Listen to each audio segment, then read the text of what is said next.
Magandang araw mga kabukid. Nandito ako sa barangay Santo Niño ng Cabanatuan sa sitaw ni Sir Romy Santa Maria. Naku, nadali nga.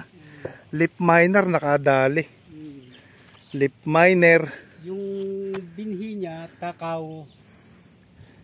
Nang matakaw sa lip miner, lapitin. Ganun. Oo, shoutout sa'yo, Sir Ray Kunanan. Oh, may kakambal na yung sitaw mo.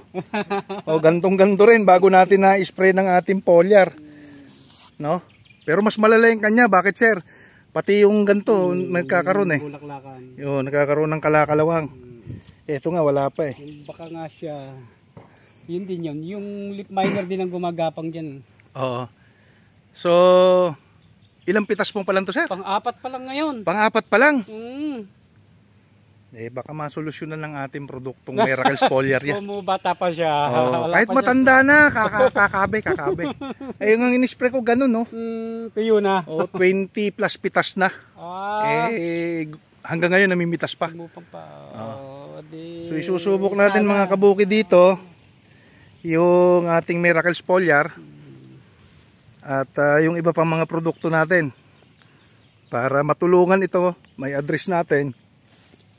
Dahil grabe na po yung atake ng lip miner, ano?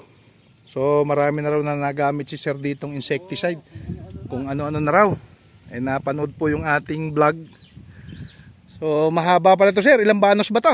2 kilo yan, kabukid. 2 kilo. 2 kilo. Dapat marami na pinipitas sana yan eh. Oh, di bali, pababawiin natin. Malaki na ginaso, sa lalo ibabaon yung estudyante. Ayo. Talaga naman, ramdam ko rin kahit ako'y walang tumana, ramdam ko talaga ang gastos kasi alam ko presyo ng mga gamot.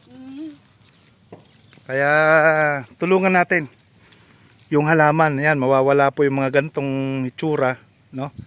Mawawala po yan, kikinis po yan. So eto si Romy, babalikan ko to sa isang araw. Oh, siguro mga 5 araw nandito uli ako. Titignan natin yung transformation nitong iyong sitaw. Mamayang hapon, pag maganda ang panahon. Pag maganda panahon, kaya lang mukhang tridor yung itsura ng panahon eh. Makulimlim eh.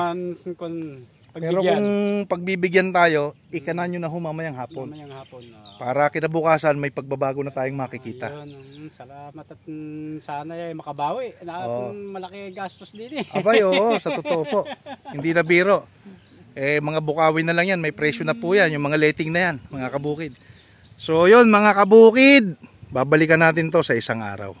So tutok lang po kayo sa part 1 natin, sa part 2. Ito po yung part 1 natin. Sir Romy, thank you po ha. Yan, salamat. Sana magkaroon ng mas magandang improvement at ang makabawi sa mga punan. Babawi tayo sa tulong ng ating Panginoong Hesus. Okay, salamat. Okay.